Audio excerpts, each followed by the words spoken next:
Tansa tutan vai hom tudor. Simple le thon.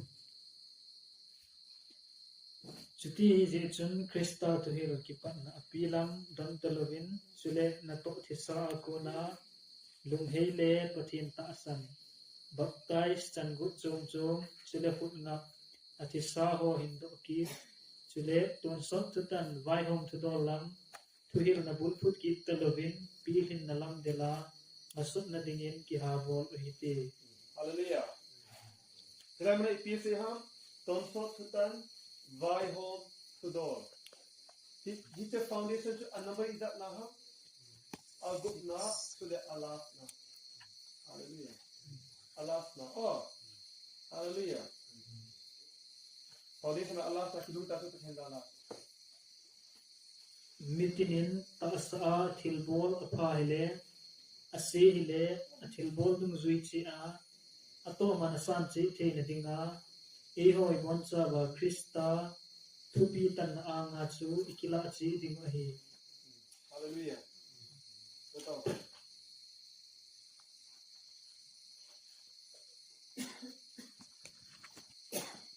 Second Korin bunga tangsom mana. Dia tengah mengkiring Mitinin betul. Mitinin nang lekiti na. Sige. Mitinin taasa athilbol aphahile asehile. Taasa athilbol aphahile asehile. Ina to dungri ina. Dendal na. Dendal tula. Taasa athilbol aphahile asehile. Athilbol dungri che ato man asan che dinga. Tudungri pathin lo manam peli Eho ibon chawa Krista thupi tanna anga chu ikila chi dingwahi. Hallelujah.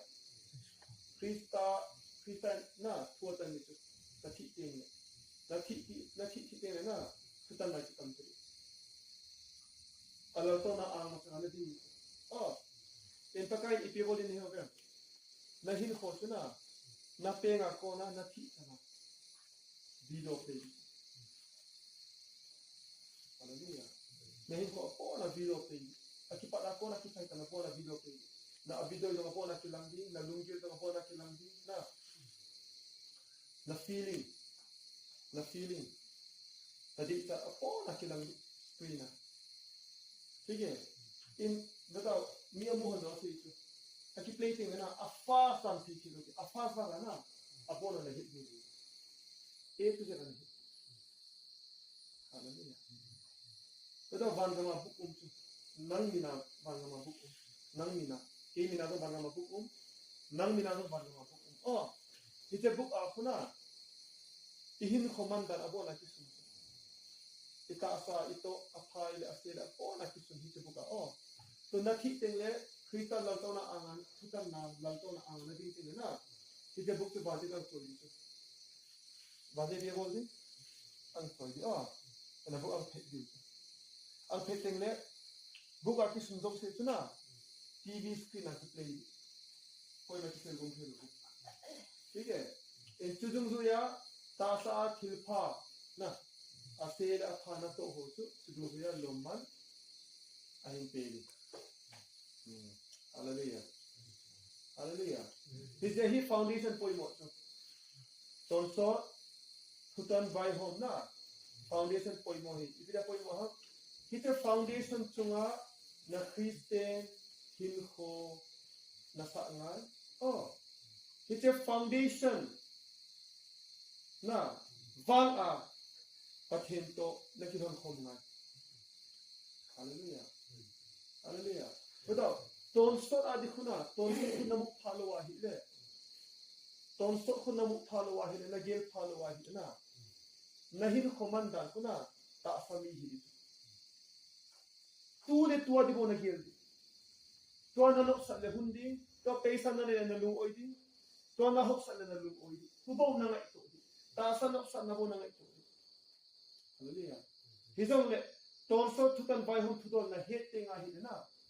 Tonso da eternal tonso da thilhu aman lutan na hete. Suteng le nang hirai mo na hin ko na man ko temporary hi.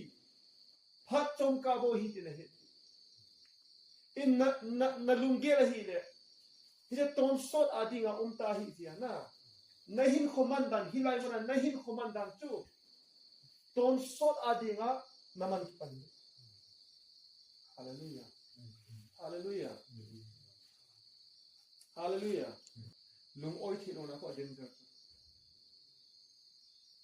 lung oi thi lo ti chu nei pak kilo se ti dam lo ti chu hallelujah police ka nani cha suni lung oi ti lung ki lo ti hallelujah pag Yesu ko ko zinga ikini di aman jelno kapan hote di ti zinga ipi ani di kuna kapan hote di hallelujah pacha lili zo na pathen lopi na zi ti Solomon no chu ki zim khalo ti na le te chu sa nang le man du zo ti bacha ho zong na pathen apia hi da ni nang ho ipi dang pelo tham ti pathen i hol ba hi kebi ba kai ho gil kel da sa umjong le na pathen hol ho chu la sam lo di tam chu ne lo mai thi tam ta ne lo mai thi na i zong le rapture kana na ne di the hindi in bangama na go zong ki khol khol di pidinga nang bangama di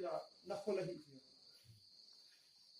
hallelujah kuchu bible meeting ati hiramana go khol hi ati se thei di mo thei di hallelujah bangama khol ti holai mana bucha umlo di na gan hing umlo di so suri hallelujah lehi foundation hit ngai chu Abraham betul Abraham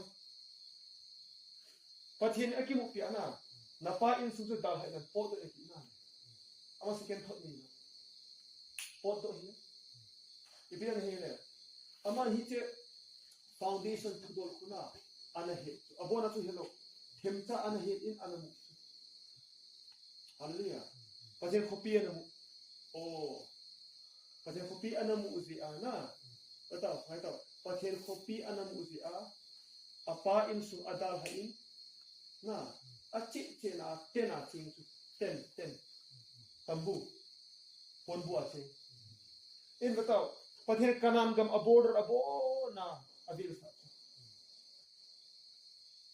pathen hulai mana na ching di khalo afel deliye hallelujah bezala abraham in chu ti abo bidinga ham ton sot aku ahit dia aman dulu hallelujah ton sot aku ngai tu ai lo le piti ding ngai tau ka ping tha ba nga ba ngam ba nga na kap di bang ma kap di piti nga hilai mana na khol hi bang ma na khol lo hi hallelujah betau ban noi mi hon na ta salang go ho adi thi a hi na ban ma ipi ga di lu di Bangama chu hoi didan anna didan si thi lo chu hello amu lo dia chu bangi pi se ha menin mu khalo na khan za khalo na gelong gel khalo di pathen al ko isa athup pi dia si thi lo chu le hula khol di ta ban lo hallelujah odo pathen ni se ai ho damnang pe hinang pe khuna alu se na hallelujah Tapi ham aluset na ama betul ama inai thina dinga chan sampe ni bang kha chu kuchu go hallelujah kuchu go betul mi khat in bible umchela thule ma mi khat in fil khana mu na la afil so ai ham so man tamum ti ko sang na la le ani ego zo se azo inkin Kita feel to authority. Hallelujah. Bila asal itu ham, dia ham, tiga sama mihit dia. Yesus tu. Hallelujah. Hallelujah. Lepas tu, ipisen ham. Tu mi baca tiga panti na. Na le, ini go kikol tu. Na pada hile, TV bet na game kita na naman tak oi, tak hendak hola naman tak, go na hol. Kita nak zoti na tu. Hallelujah. Betul. Bangga mana tak nanti ngasih lagi mana tak na. Ani anak sanggup le mulu di macam. Hallelujah. Hallelujah. Mi ha go mi ha supani people ha. Atam do. Hallelujah. Abona dan do situ ka zuina itu. Eso na nani na go se join na musi ti le. Agui jo pa. Akhona kisi ri ti na jo. Hallelujah. Koi ham aho pi sun heaven. Jese golang ho pi pa ko koi ham ni heaven el sakai. Universe pumpia vai ko pa. Aho pi pa. Jesus. Hallelujah. Hallelujah. Ama simpa na ho pi. Iden ho na Adam to kimuzin ko ya pathen tu na le. Ite Jesus in aho pi go. Hallelujah. Ibide nga. Go kholi na ti na. Tonso ra ko two piece na zo ite man lu zo hi ti na. Ite tonso ra ko na lunggel ko ko zo na ti na chu. Bata kai se ye. Na lunggel kuna tonso de na ko ite na. Hilai muna na umtan khil. Hallelujah. Iti na I character ko mamiti na na lunggel do ji. Kolosia bungni changto mai pise ham chunglam thilje bo gelun. Hiram ko gel hi na. Dale na gel do ji na character di form. Iti kasi na ham. Chunglam thilho ko to so da ko na manuta na gel ahi na. Hilai muna nahi khoman dan form. Leise thila na lunggel au ma hi le. Na umta chu dung ji. Hallelujah. Na character akhi lamdi. Na lunggel do ji. Na pau da non kilam. Na su ta sami ham, to so mi nahi ham. Hallelujah. Hallelujah. बताओ साधु सुंदर सिंह पकड़ जैसे कि ना ले बताओ मियाओ से चुनू कैसे पंजा रामू ना ले अंकल इंते apa sopipan na ago ani ago so sanatan ka abet sa so aman ke di lo ke Jesus ka di so hallelujah nume jo amel hoi pen panja pa na aji di ngati ke di lo ami ka singin ini people ne hobe sadhu po na kibonin ngai taw ata sadhu po na kibonin aking ki wana lama so in do nei lo ting punoi ke min anni dia anna pe anni apelo le anni lo kita ni khomang aba thiham thikalo hallelujah naitaw sadhu sundar singh hidna naitaw Elijah ta panga Enoch ta panga pathin ahinga puito athilo puito ahinga puito beto athidinga kipe hote pe se bible hindi ahinga ho Jadi hallelujah. Hallelujah. Sadhu sundar singh atasa hin na khuna dir ko talo. Nere ta aoi ko hitupi sa loma. Kamule kanini ta hin khoman. Amuham apezi pakai. Hallelujah. Apezi pakai. Ahinga apui chana apezi. Ipinya sadhu sundar singh ke umthi ham ipinya van ngabo ji hallelujah tonso da khu beitalo di tonso thil ko beithilo di agel pha thano minna hudu se him ko hallelujah pada sadhu sundar singh ta hin ko imang thilo na ilungel ko ban ma hinai lo ta sara ko na lai hallelujah Kuja hi putan by home to dot foundation point mo hi pathen to le ki hon khom na di pathen le ngama na chal na di ai le ma chal thi lo ni hallelujah tui ki ting den ta di ta lagaw hi khom hallelujah बताओ pathen tu pe le ban ko hom he na lagaw bi subai he na ban hom sa le na ihin khoma na chom bi di Maltalang ki patte le ngai ta maltalang ki patte ni hiti di mi laina ading sa teng le na Stephen pathe alagaw mit aho ite bang om sa na le suta bang in mi ho ngai ta thi di khuna hong ki chu di hong ke na di thi di na e thi sa di tu pi sa al pe se de pathe lo pi na suna na sa al pe se dang te mo le thi di ho sa ta ibine ga ta Vangam tilku ilunga om ting le. Hallelujah. Kumsang leng ma o. Pate kumsang leng angus hating la bai po do lenga ki pangdi. Country sunga India tete sunga bai po nang pi. Ta beta pathine planet tam ta asim chu. Ije bane jo iti ham. Bane chi iti ham. Planet chu. Kita bang planet universe pumpiana crore din. Billions. Sing look planet din. Oh. ठीक है. किसे planet ला pakai eho banai planet pa amanta. Eho training pe di. Hilo hite ho ipina ako ni planet ho. Acha pate acha ruten vai apona dinga asim. Eho vai pona dinga. Amonu so ho. Hallelujah. Kitansu. Hallelujah. Geta wat pidina na iko na uso. Vai podinga ang sympathy. Hallelujah. Adam cho ana pe jo tao. Apur bu pe ni. Pije banoi asem na le. Hello. Pathen ko ye pe ham vai podinga. Ha? Ko ye pe? Adam chula. Adam in India le la vai na poilo chu. America le la vai poilo. Banoi se pum pia vai po. Planet khat. Ka tao. Planet khat pathenin Adam mina pe. Hallelujah. Lebeta eho solar system na planet tam ta umjara Jupiter, Pluto, Neptune na. Amosim no pakai api. Hallelujah. Rapcha do tira api kitan tiri. Aga kumsang khap training ang tim sa ito. Lenga pai po dita. Hallelujah. Kunsi i-calling mo. Hallelujah. Hallelujah. Aga qualify nga. Kailangan mo na qualify nga ito. Hallelujah. Aga Christian tam ta qualify zolo. Christian tam ta qualify zolo. Mauna pangditi mo. In mauna pangditi ito na high po dito kok na santa ito. Atsunong pelita. Hallelujah. Kudi nga ang koso pagkain. Bitaw, kok tam ta to pathendu kang se kuna.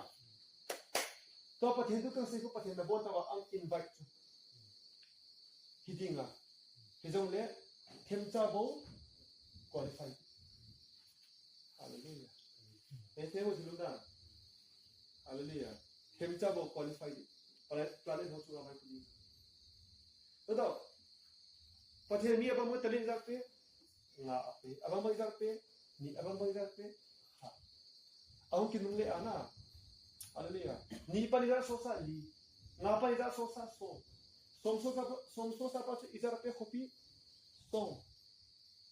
Ni pa izar pe li. Hat pa ni pie bol ham asil gu. Hallelujah. Betul. Khopi ape. Vai po nadinga. Kailan mo na mi ahong zo siya na. Vai po nadinga. Training nadinga ahong zo. Kuda iki khop chula. Hallelujah. Hita na ilu na iki khop chula. Hallelujah. Aga final taste ahil ngay tao. Final taste ahil Antichrist ahong tutin pati final taste ahil bol. So ano ang bol dito? Aga ultimate taste, final taste itila undi Antichrist ahong tutin. Tutin na thi ng lawa ang kapit ito kayo. Hallelujah. Nataasan na idlang suwa ng patik dito kayo. Sadrak, Mesat, Abednego apatit na bang mga. Ito, Sadrak, Mesat, Abednego apatit na. Apatit na le. Pasang. Pasula. Izir niyang lak-lak din to. Milak-lak la. Izir milak-lak la. Mitumbo. Kau tamta lindolong siya. Hallelujah. Pasto. Apa sa iti sa Bible? Babylon gamavay po apang iti. Hallelujah. Tamatanong kipandi at hingam-ngam to. Kung saan nga ready dito. Van gamavita Martyr Conference dito. Matala sidaw si Apostle Paul Lloyd, Peter Lloyd Ali. Hallelujah. Hallelujah. Matala bining dito pang naman. In matala tiho at sige naman a city ato. VIP tato. Very important person. Hallelujah hallelujah ठीक है हालेलुया हिते हेत ngai tu हिते pira kan si ding ham mata hu ki pande hu thi nam tu hallelujah betul हिते kan si te na nalung thimba picture so hallelujah picture so picture so ting le ngai tau hi revelation ki tu to thu kan se ko revelation na sunga alu ting na power du hu che power in nang chu na lu na dinga na bo the nang ti hallelujah hu je batao pa then du ka se ting le ka mo se lo azalo ho na hu ding lo ibren he wen pa then du ka se ting le ke hi lo lagao thing lagao thing ke ko na se thu por ko revelation oh ठीक है ना अहिंग चु हुगो न सुंगा अलु तेने तन मागल थुकंग सिना सुंगा अलु तेने ना पावर लु दिका हु पावर इन न वक थिले दिंगा न जो थिले दिंगा थिलबो थिना हालेलुया हालेलुया इतो थिल पेदा हालेलुया ठीक है बताओ हिजे थुतन बाय home foundation hi na ei holding up poimo ibinga poimo ham pathen lengam langa imachal na zangpet a ichi thidinga poimo ana ka si chula to nalungge la hi le ton sot thila o ma hi na le ton sot la chuna aman ludan athupi dan he da hi le hilaga nahin khuman dan ku ta sana hitalo naluge hulanga hita nang zangpe a che tani ton so ra khu den de hi hallelujah ya sadhu sundar singh beta zangpe a che chu tinu hitalo ton so ra khu a he hi abraham zangpe a che hallelujah hallelujah beta pagai jese pathendo se ana kata sa nani lo ba kathina don lo le na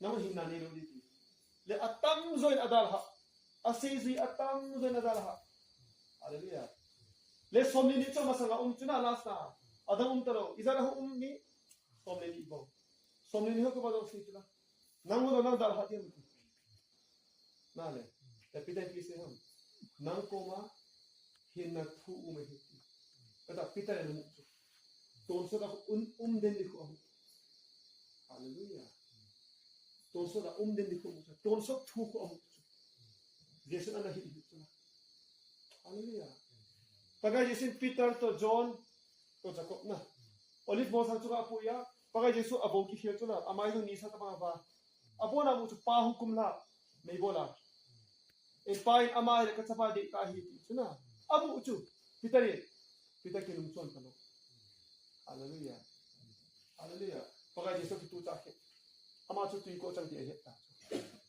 hallelujah hallelujah ai jesu tu pi sa ta no bitu bin la beta jesu tu pi sa ta so ma ton so la de pa ki tu ta ai ji ko ma de la mang tha ni ti so ma paga no zi hi le hallelujah peter no te apollo hallelujah Betul, pasien yang isu itu na, bin hendak hak zon isu ya ini, alas kan nak sakit sih. Betul, agak tu isak itu, azadi itu Bible, zakat itu. Hilai mana tu itu, a promise tu Bible. Hilai mana zakat ding agak, bagaimana zakat itu. Hallelujah, hallelujah. Hak tu hak itu, awak nak cek itu dia itu. ठीक है हालेलुया तो बेटा थूकल हिल हो ना नमस्संगा इमसंगा ना थरबल उन तदी एंडिकेशन तो दिंग ना कोई ना तिन चेंग उन दिसुला हिते हो औ उन तिन ले ना दिंग जो ना दिंग थूक हिल चो हालेलुया हालेलुया ตัวบางไม่ประเทศตุนาซาโลไงลมโลตุโคโรนาตะบังขับหุ่นปันเล่นี่เสียหัววินไก่ดิบเลยยังดีเลยฮะนี่เสียนั่งโป๊กไงตลอดพุ่งดูเลยแกหัววินไก่ไม่เห็นพุ่งบ้าหุ่นตัวดีตาโคโรนาตะบังนั่นน่ะฮิสเซขันหุ่นเลี้ยงกินเลยอะไรเท่านั้นตัวอินยังติดตัวเลยอามาสับเป็นหัววินไก่ดิมีปุ่งทุมาโทเลยมาปุ่งขนาดโทดิไอ้เราตัดสินใจกับผู้ชมรู้ฮาเลลูยาตัวนั้นที่โหดีठीक है हालेलुया इबे टीचिंग का बोल हम हुआ की पत्ते ले नदींग जो नदींग वा हालेलुया केजा पत्ते हम पत्ते मलाई चाहिँ बोन छ केजा लो हालेलुया हालेलुया तो strong Christian hallelujah strong Christian की हो कोई हम अथु गिलता हेरो nazava nga na ngaita nazava nga na athuchu nalagawa kitu nalagawa hilai muna hilo mi to pathintu nga hung ta chuna pathintu ka siting la anga yu akya ki pau hilai muna tu ko de patong lo di holai muna na tu ngai na ha tu ting la bo aga zakhat bi ki somthum somgup zakhat bi Hallelujah. Holai mana tu gai pathen tu chu pasai ho na ha ta. Tire esa pula maltar calling namu ta chuna. Maltar chu pasai la khoi ta na ngai. Hallelujah. Na ha na mucie ki tu teng le. Na maltar ki patele nang dingjo ki ni aga om ta. Nang ha na sara nang maltar ki lo lo. Lagaw ka aba nga ki lo. Hallelujah. Hallelujah. Nalumemia nagil tu pasal tu say nagil ano tabe na chile mangtai kung mazo dong gil patalo patabang tam anak hang nei tanin zahiyati tu na anak hang nei tanin ngai hen na ibise na ham everyone ngai hen ti kuna bol hen ti na hallelujah hallelujah It's a foundation to do to na him lo va ahi na ton so lang pa chu nanga dinga ata hilo hallelujah it's a foundation to na him lo va hi na understand him lo va hi na ठीक है nang man hilai mana hin kho namang dikhuna ton so ra dinga manglu नहीं नो खमांग दाना हम किलाम दिसु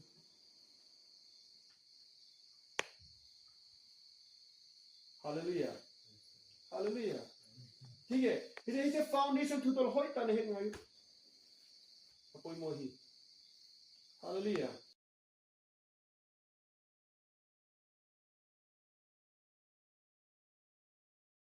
Audio Jungle